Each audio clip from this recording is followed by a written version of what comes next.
Welcome to the Leslie Hawkins podcast. Each week, my guest and I discuss one pivotal moment in their life, what they learned from it, and their words of wisdom. We tell ourselves it doesn't happen here, not in our neighborhood, not behind those doors, not to someone like her. But domestic abuse doesn't announce itself. And for our guest, it wasn't just her own story.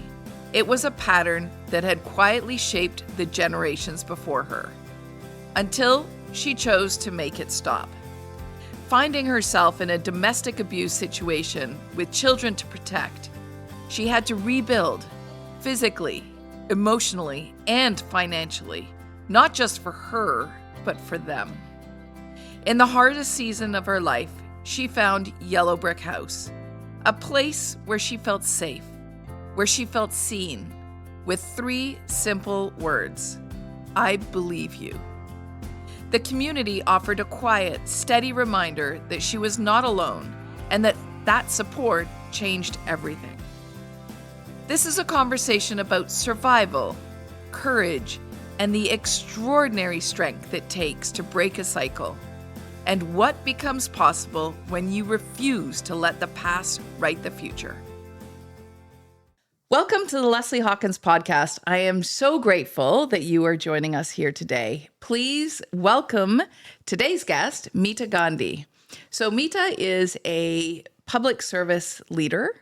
She is also the board chair of Yellow Brick House, which is an organization that offers shelter and support for women and children who are being impacted by violence. So thank you and welcome to the podcast. Thanks for having me. It's great. So the podcast is all anchored on one question, which is, what is one pivotal moment in your life? And the reason that's the question is, first of all, it's a very universal question. Everybody has pivots, multiple pivots, irrespective of age. And it's about what we do during those pivots, how people are resilient, how agile they are, the courage that they have, whatever the basis upon which they have that pivot, whether it's one that they control or one that is imposed on them. And I found that there's incredible stories out there and wanted to provide a platform for people to hear these great stories and meet amazing people like yourself. So that's the podcast, and we are having some incredible conversations, and I know today will be no different. So thank you for joining us.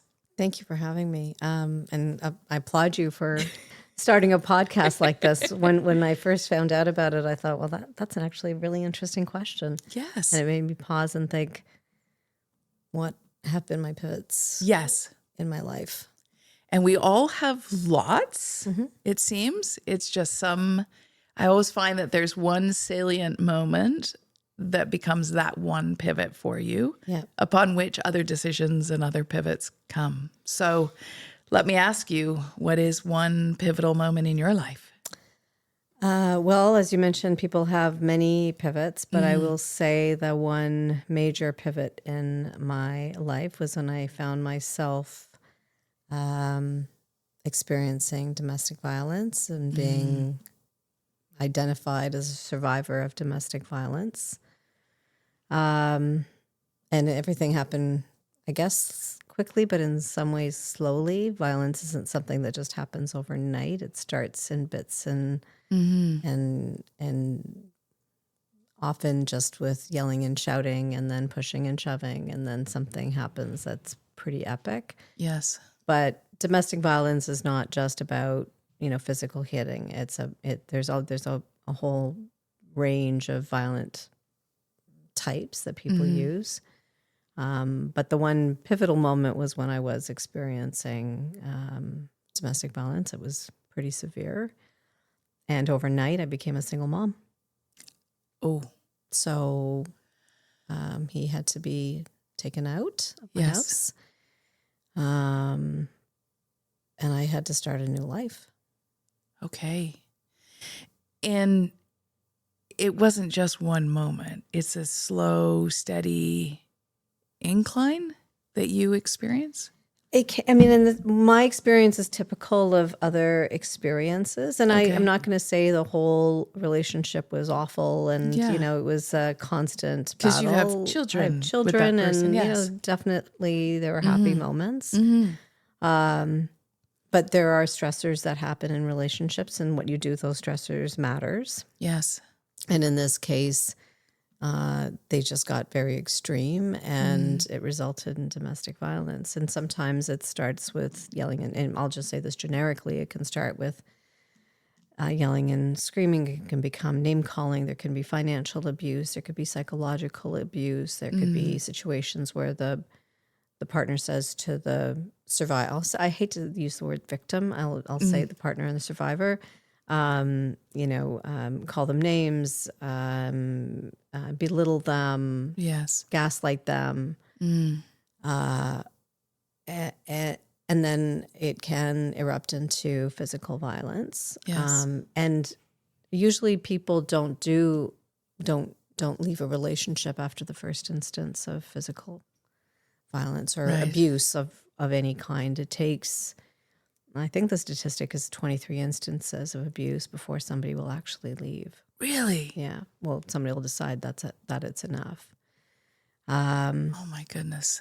So I don't know. I haven't. It wasn't 23 instances of No. physical abuse for me, Yes. but there are microaggressions. There are things that happen along the way. Then you finally say that it's enough. And in my case, I've watched my mother be abused. I watched her mother be abused, and I thought I can't have this happen to my children. I can't have my children continue to watch me be abused. Yes. Okay, so I'm not normally at a loss for words, but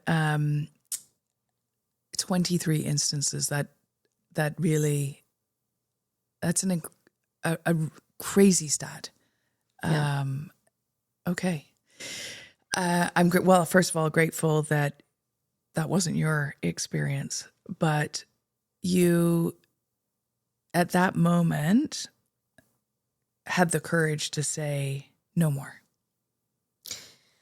I can't say that it was okay, this is it, and I'm never going to consider being in this relationship again, if I'm Okay. being honest. Yeah. Actually, I had two pretty young kids who were both under the age of 10. Oh, okay. I had just started a new job that week, which was downtown, and I lived in Thornhill. Yes. And I was trying to figure out how I was going to make everything happen. Yes. From a logistics perspective, how am I supposed to take care of these kids? How am I supposed to manage? What am I supposed to do? Maybe, this was an extreme situation and he was really upset, and maybe I should be compassionate and care, and maybe I should do it. Honestly, it took me a long time to finally say that I can't continue in this relationship. So, and I would say that my experience is probably like many other experiences. There's many people who, this is why it's 23 times before somebody would actually leave. And when I say 23, it could be any variety of forms of abuse. Absolutely. Yes. But, for me, it wasn't I'm going to wake. I knew in that moment that we were going to be separated. Yes. But I honestly didn't know what was going to happen in the next 10 hours, let alone the next 10 years. Right. Oh my goodness. So after the incident, how were your children? Were they okay? It was pretty horrible. Yeah, pretty horrible. It was pretty horrible. My youngest, my son, who's the younger of the two, said that I'll never forget. He was sitting on my bed and he was holding his chest and he said, "My heart is breaking." Oh. And my daughter was just so upset and so confused and so sad. And, these are very complicated situations because they continue to have a relationship with him. Things don't end. It's not that simple. No. you think maybe in some storybook you run off and you start a new life and you have connections with that person's family. The children are still, you know, obviously related to that person. It's very complex. Yes. Yeah, it's not that he gets removed from the situation and now it's fine. The three of you just move on. Everything is so intertwined. Yes. Yes. So it took a long time for me to figure out what to do. And I will tell you, I mean, I literally had neighbors coming as envoys on his behalf to say, oh, you have to let him come back and he has to. Yeah. Oh my goodness. And the rules had changed in the time that everything happened with us, because, you know, they were saying, oh, you have to just let him in and you have to drop everything, all the legal action that was happening because of it. And I said, well, it's out of my hands. Mm-hmm. You know, the Crown at some point takes over and decides what needs to be done, which wasn't the case before. It used to be that the survivor would have to take action of some kind, but it doesn't happen like that anymore. And so my neighbors would come. I had family members who didn't believe that it had even happened. His family wasn't particularly supportive, like in the sense of, and I get it, you know, he's their family and they needed to circle around him. But I felt alone. Very. Very alone. I mean, my brother was my rock. I had friends who were incredibly supportive. Some family were really, really supportive. But it wasn't like I had the circle around me that were holding hands and like, that's not what happened. No. And, you know, interestingly enough, my father kept on saying, oh, you have to get back. You have these 2 kids. And of course he would say that because he's also in the same, you know, he would never say, oh, because I abused your mom, then you should go back and he would never classify himself like that. No. So yeah, it wasn't easy. It wasn't a straight line to, okay, this is what my next step is going to be. Right. I actually had social service agency people, never forget this. One woman said to me, Meeta, you have to think about it like you're driving the bus and he's a passenger on the bus and he's got some illness. And so, you know, you have to make the choice of whether or not you want to drive the bus. And I just thought, what? And I remember the place I worked at the time had sort of like an employee assistance program. Yes. And one of the counselors, who was unbelievably incredible, had told me about Yellow Brick House. Okay. And I made a conscious decision to not call them because I didn't want to be one of those women. You're right. Who was defined in this way. Yeah. I don't want that label. I don't want that label. No. I'm not that person. How could I, born in Canada, raised, educated? Yeah. You know, a career that's advancing pretty quickly. Like, right. I don't want that. Until I kept on repeatedly getting either gaslit by people around me, told by people who are professionals that, you know, maybe you should just understand that this is an illness and he has to, like, you make a choice to. What? Well, it was weird. I just felt like I didn't have any support. No. And then I remember one day saying, okay, I have to call them. Yes. I need to go somewhere where I'm seen and heard. Yeah. And it was a remarkable experience. It was a remarkable experience. I called the crisis line and like the thing that they said, and in future counseling sessions, which I can talk about at some point, is like the most important 3 words you can ever say to somebody who's experiencing this is, I believe you. Oh, wow. So that's what they did.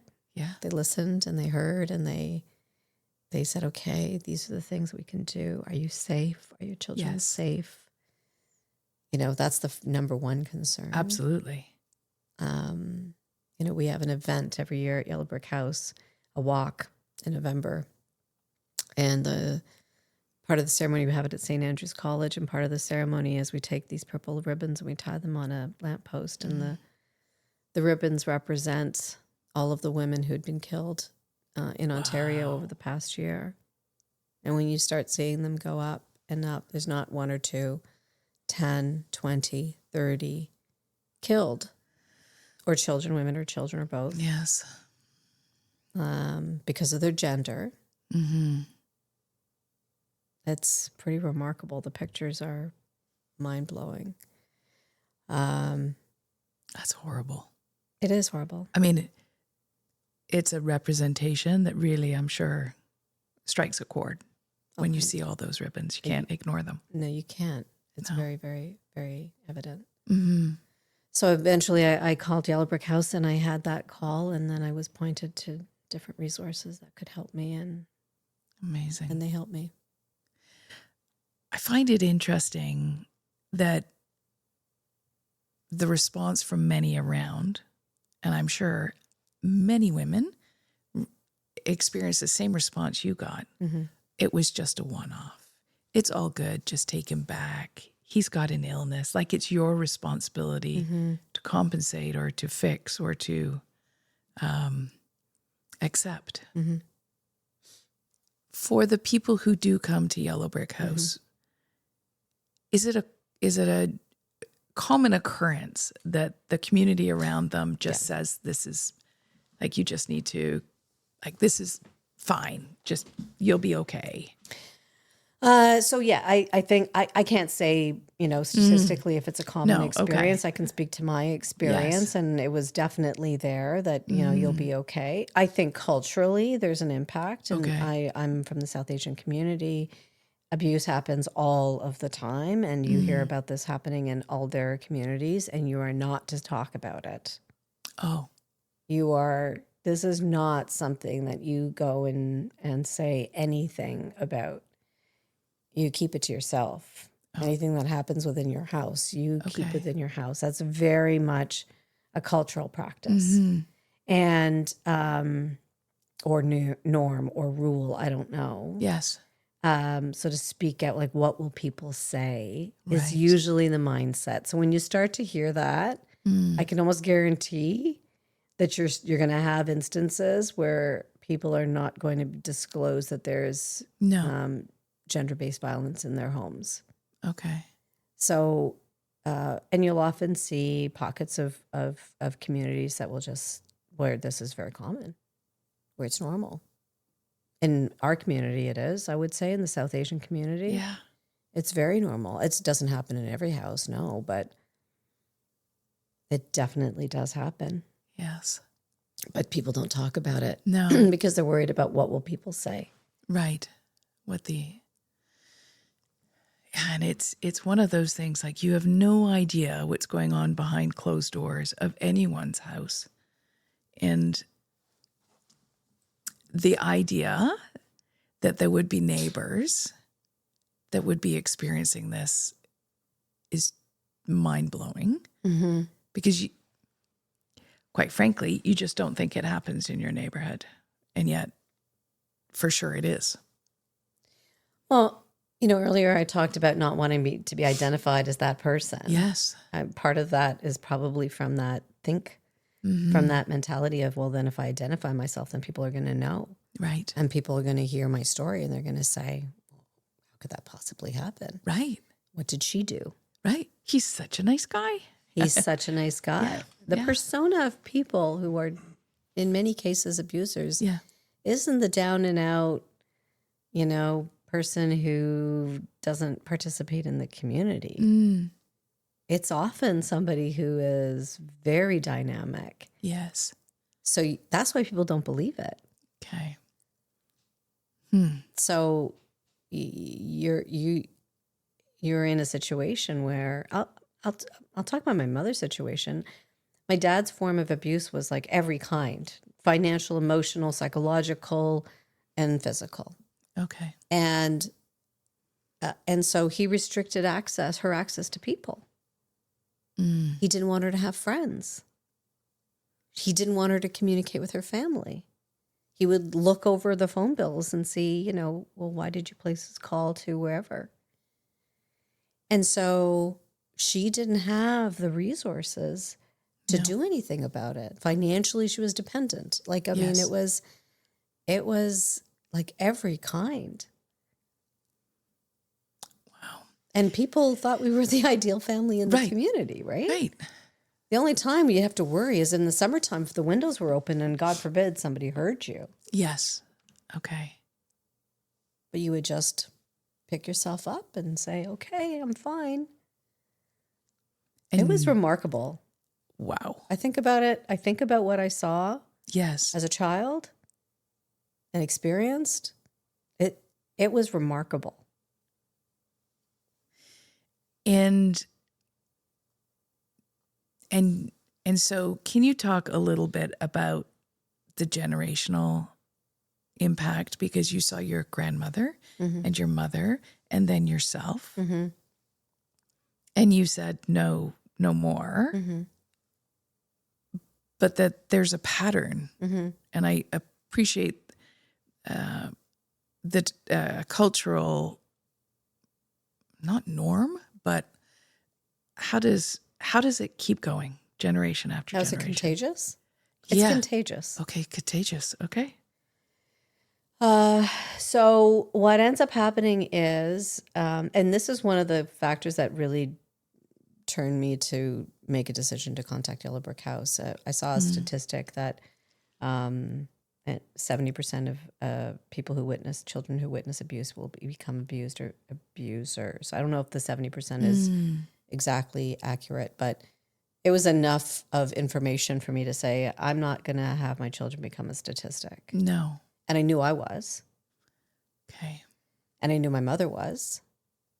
So I don't have the science necessarily or the psychology behind it, but I can tell you as a person who is a child in a home where there is abuse, it impacts your self-esteem deeply. It impacts who you believe your worth, what you believe your worth is. Yes. It impacts the choices you make in terms of partnerships, and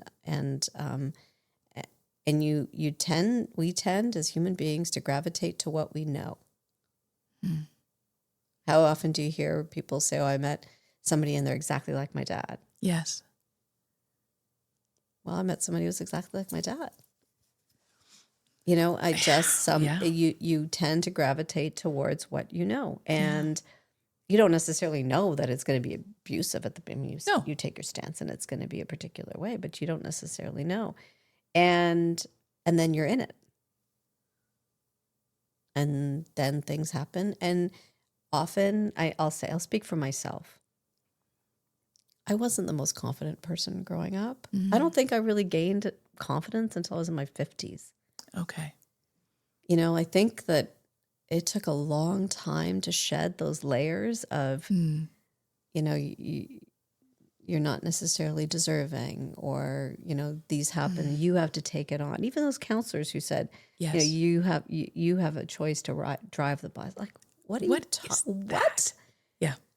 Really? That would have been my response with a few expletives. Yeah. Yeah. But I didn't even have that. I was just confused. Yeah. And so, I think that the reason why it's generational is you think about this with corporal punishment, right? Often people who hit their kids were people who were hit themselves. It extends to gender-based violence. Often the people who are experiencing and witnessing gender-based violence are people who were either abused or either they witnessed abuse or they were abusers. Yes. Wow. It's tragic. It is tragic. Add to that other things like my parents immigrated to Canada in the 60s. Add to that racism. Add to that, class and societal structure imbalances, add Yes. to that financial, socioeconomic differences, add to that any number of things, which only increases the propensity for these things to happen. Yes. During COVID, there was a 30% increase in gender-based violence. Oh, People are living closer together. Yes. There's more stress. 30% increase during COVID. that's so high. Yes, it's enormous. Yes. And Yellow Brick House has 41 beds and 10 cribs in 2 separate shelters. That doesn't address a 30% increase. No, it does not. Yeah. And so talk to us a little bit about how did you, obviously you were a beneficiary of the services of Yellow Brick House. Yeah. And I'm assuming they had a huge impact on you and your children, because your children would have also been part of that services and support. Yes. So Okay. after I called the crisis line, they suggested that I attend one of their group sessions. Okay. And in this particular group session, it was sort of a series of a number of weeks. And they had essentially a curriculum that they went through. And there were a number of women in this session. Mm. And then they had separate rooms for the children, age sort of divided by age. And they Okay. were teaching the children the same curriculum that was age appropriate. Okay. It was spectacular just to be able to be in a room with other people who I could talk to and who really Yes. understood me. Yes. And the stories I heard, broken bones, Yeah. women dragged by cars. Like I can't even, it was absolutely horrific. And all of our children were in age specific rooms where the children were learning things like boundaries and, Yes. the children at one point made these chains, and it was called a chain of support. Mm. And each ring had a name, the kids' helpline, your grandparents' number, Okay. your whoever. And my kids kept their chain for years. And then after that, we had individual counseling. I got support through their legal services as well. I was able to stay in my home, Okay. so I didn't have to use the shelter. Financially, I was in a really tough spot. There was, Yeah. every time I walked in, there was food I could take. There was clothes, there were toys, there was, anything I needed for the children. I could just, in their outreach office, anybody who walks in has that access. And I felt like I had a place. You had a place. Yeah. Like it was incredible. And then I had some individual counseling, and my daughter and my son also had individual counseling. And my daughter was going through, at the time, a pretty significant bullying experience at gosh. school. And her counselor really helped her through that. Like, I can say that I was present for my children, but I didn't always have the tools that I needed to help them. Yeah. And I've learned that in life. Like you can't always have the No, you answers can't. for everything. And No. sometimes you need help and support from Agreed. other people. Yes. So I went through all of that. And then somewhere in the back of my mind, I said, I'm going to get through this and I'm going to survive it. And when I do, I'm going to give back. Fantastic. So many years passed. Yes. I met the person who's now my husband, and we have a wonderful blended family, and like, I can't speak more. Like, he's just a spectacular human being. Amazing. And together we have 4 children, and now a new grandbaby. And Oh, nice. a lot of feeling That's super, lovely. super blessed. And then I was going through, I would say, probably my second most significant pivot in my life, where I was working for an organization and decided I couldn't work for them anymore. And I had to make a change, but I needed to have something ahead of me. Yes. So that I could deal with that change.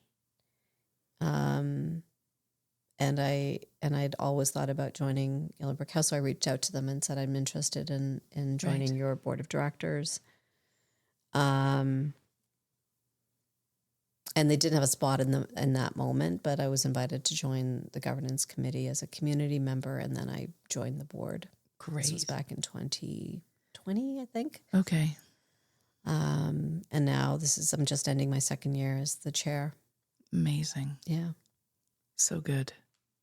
Yeah, it's been a really good experience. Yes. I mean, we were just kind of getting through COVID at the time, and we were seeing the numbers rise quite significantly when I first joined the board, and we had to pivot all of our events and fundraising initiatives. And at that time, fundraising is a really big part of what we do because it costs money to run 2 homes and to have those shelter beds and to have the expert staff we have. And then our outreach services don't have dedicated funding necessarily. So we have to do a lot of fundraising to make sure our very well-trained counselors and crisis support workers and legal services and housing, that's the other really big issue. Yes. Are funded. Okay.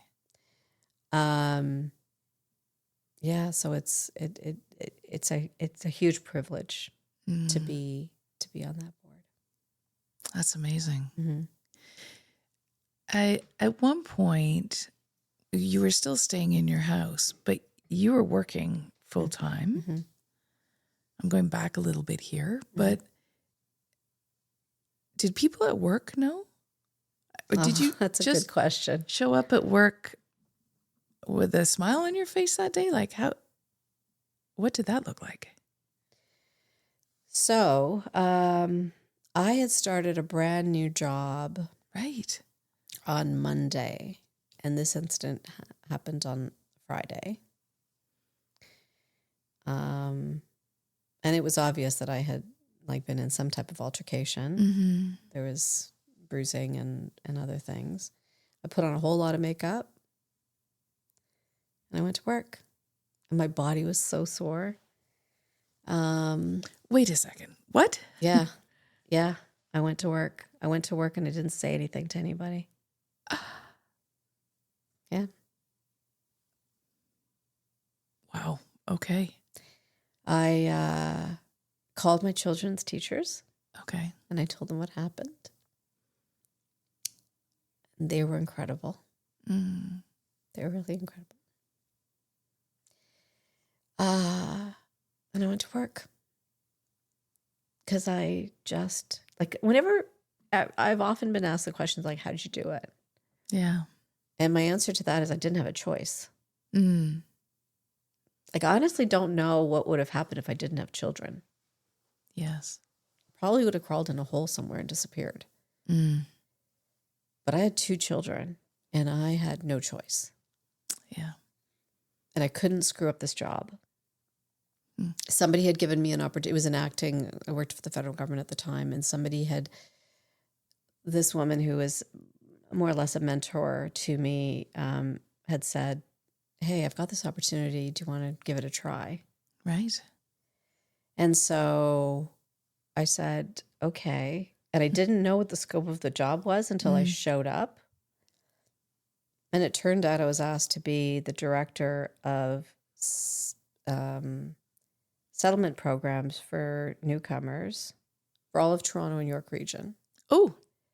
So I had no idea. I don't even know why I didn't even ask. I was like, oh, okay, sure, no problem. Sure. I'll take this on. And all of a sudden I have a team, 75 people, 2 offices, managers, supervisors.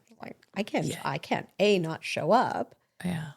And B, I need to do this well so that it helps me in my career, because I need to do well because I need to support my family. I need financial independence. I need complete financial independence. And so I eventually did confide in 1 or 2 people, but I just kept going.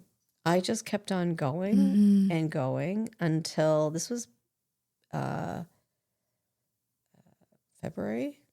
It's a good thing that I don't remember all the dates now. It's fantastic. It's a really good thing, because then dates don't become a thing in my mind. But I have lost sight of some of the dates. Yes. Pardon me. But then probably August, I crashed. Okay. Yeah. I think that's the time when I also exhausted all of those different channels of maybe I need help in different places. And I realized that I need to make a decision about where I'm going. Yes. I needed to make a decision about how I was going to approach this from a Yes. childcare perspective and a counseling perspective. And I crashed. Yeah. And I walked into my director's office and I said, so there's something I haven't told you. I'd never even told my director at the time. Or the Yes. person, senior director, or whatever her title was. I don't know. And I told her what happened. And I said, I need a couple of days to kind of get myself together. So I did. I got myself together and then I came back. But I will tell you that the trauma is like, it doesn't go away. No, it's deep rooted. And so, you know, I mentioned at some point I had to make a decision about leaving one other place Yes. of work. Well, I was like, I definitely was, I would put it in the harassment category. And it was painful. Yes. And I felt like I was being undone. Even though by then I had met my now husband and I was in a good place psychologically, but maybe not, you know, like when things happen, I can feel myself unravel a little bit. Yes. The difference is now I feel like I can allow myself to do that. I used to feel like I couldn't because it was all on me. And now I feel like I have a stronger support system. Yes. And my kids are older. Right. And I am in a stable relationship, a happy relationship. Yes. And I'm able to model that for my children. Right. Exactly. And your children are thriving? They are. They're Fantastic. doing very well. All four of them are doing great. Great. We have one who's just doing some final sort of thesis type of work next year in university. And other than that, they're all great, graduated and working and doing well. So I'm so proud of them. That's incredible. Yeah. And just as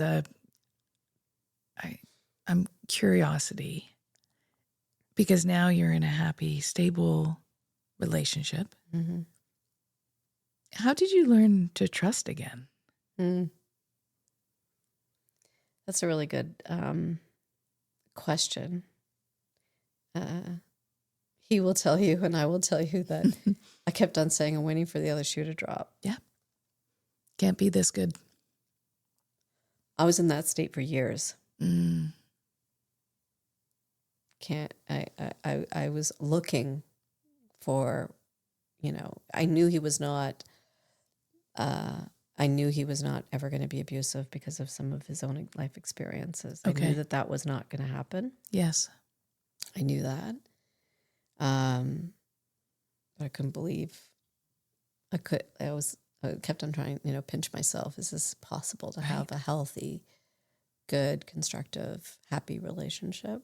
Mm-hmm. It took me years to not have the when is the other shoe going to drop feeling. Yes. And then just over time, I think the trust just built. Mm-hmm. Did you find yourself looking for red flags? Oh, yeah. Yeah. Yeah. Yeah. Yeah. I think it'd be shocking to me if that didn't happen. Yes. You know, yes. When you've seen it and you've experienced it and you've seen your family experience it so much, then yeah. But he has his own experience with abuse. And so I knew that the red flags were really not so much to look out for with him. So, okay. Yeah. Amazing. Mm-hmm. And you're doing great. Mm-hmm. You've found your place in the world. Mm-hmm. Your children still have a relationship with their father. Mm-hmm. And how is that? I mean, we talk about trust. Now your children are going to see their father, with whom you're fully estranged for all the right reasons. Mm-hmm. What was that like as a mom?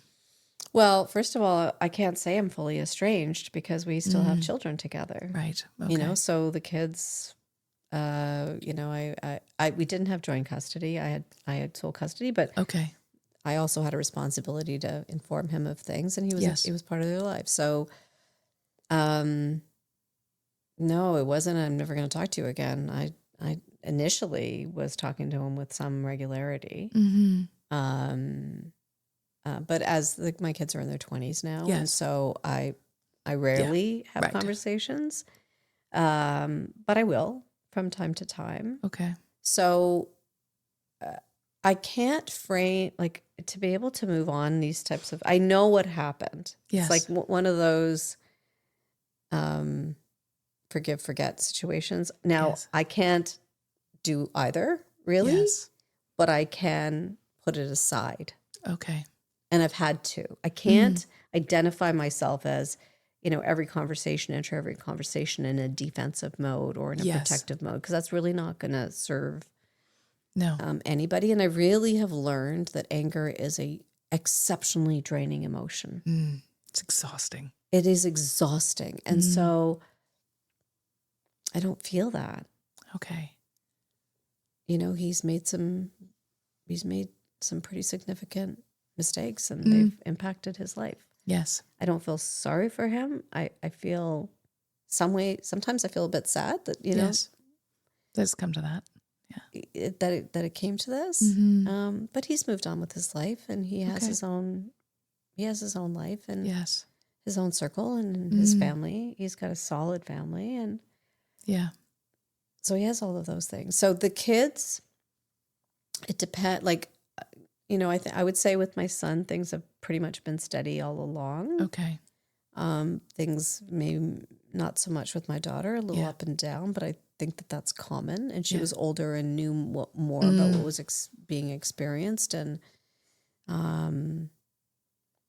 so I would say a bit more up and down with her than with my son. Okay. But you know, they're okay now.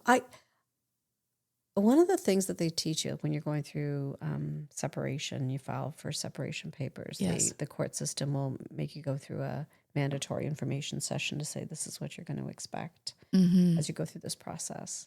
Oh. And one of the things that they have is they have a social worker who comes in and reminds you that your children are biologically 50% you and 50% your spouse. And so if you spend your time speaking poorly of your spouse, that's something that they internalize. Yes. That really rang true for me. That was a really good tip that they gave. This is right at the beginning. This is after I finally made the decision that I was going to proceed with the separation and divorce. It didn't happen right away. It happened many months later that I said, okay, I'm going to file these papers. Right. But that's something that they taught us in that session. It's very, very wise. And I really listened to that. I thought, I can't have my kids, you know, having, you know, internalized negative messages about themselves. They know that they're 50% their father. Right. And although, I mean, I know that this happened, but I can also say it doesn't define him. No. It doesn't define my children. It doesn't make, you know, that's not what they're going to have on their, you know, business card. Exactly. Yeah. So I really, really tried to focus on that for them, and also because they were seeing him. They're still seeing him. And when they were younger, that was sort of this is part of the, you know, agreement. And then they made choices as they got older in terms of how often they saw him. Yeah. And now I don't get involved. No, exactly. Now that they're older. Yeah. Okay. So my last question for you is, what would be your words of wisdom for the audience? Words of wisdom. You know, I often tell people who are going through crisis that they don't have to solve everything in the moment. that sometimes they just need to get through the first 5 minutes, and that's success. Mm. I think people look at this massive mountain ahead of them and they think, I can't conquer that. And rightfully so. Yeah. And so be kind to yourself. Allow yourself some grace and give yourself time. Mm. And sometimes that time is 5 minutes. It could be 5 seconds. I mean, there were times I remember being in deep emotional distress. You know, my kids were with their dad and I was by myself, and it was scary. And Yes. I was, literally curled up in a ball. And I just had to get through the next 5 minutes. And that was success. So words of wisdom: be kind to yourself, I think, if you're going through this type of situation. Reach out for the resources that are available to you. Trust in the people who are around you and who care about you and love you. Don't push them away. No. I think that's also a tendency to push people away and to try to deal with everything on your own. But Right. I don't think that that's possible. No. Don't put too much on yourself. Yeah. Get through the next 5 minutes. Yep. Very sage advice. Well, thank you. Thank you so much for sharing your story. I'm glad you're on this side of it. I'm very grateful that you're here. And I'm glad to see you thriving and your children thriving. And for our audience, we will definitely put a note in there about Yellow Brick House and a link to the website, and any help that people can provide is so needed. I think about that outreach room that you talk about where there's like food and toys and clothing. That doesn't fill itself up. So if there's anything that anyone can do to help, a very, very worthwhile and incredibly important service and support that's needed. Thank you. Thank you for the opportunity to tell my story. Appreciate it. Thank you. Thank you for joining me today. Meeta's story is one I won't soon forget. The weight of what she carried, protecting her children, showing up to work, and quietly rebuilding her entire life at the same time is, well, almost unimaginable. And yet she did it. With resilience, determination, and sheer will to break the cycle of generational violence. The work she is leading at Yellow Brick House matters more than words can say. If this story resonated with you, please share it with someone you care about, and be sure to subscribe so you can continue to hear more pivotal stories involving one question, one turning point, one powerful story. I'll see you next week with another guest on the Leslie Hawkins podcast.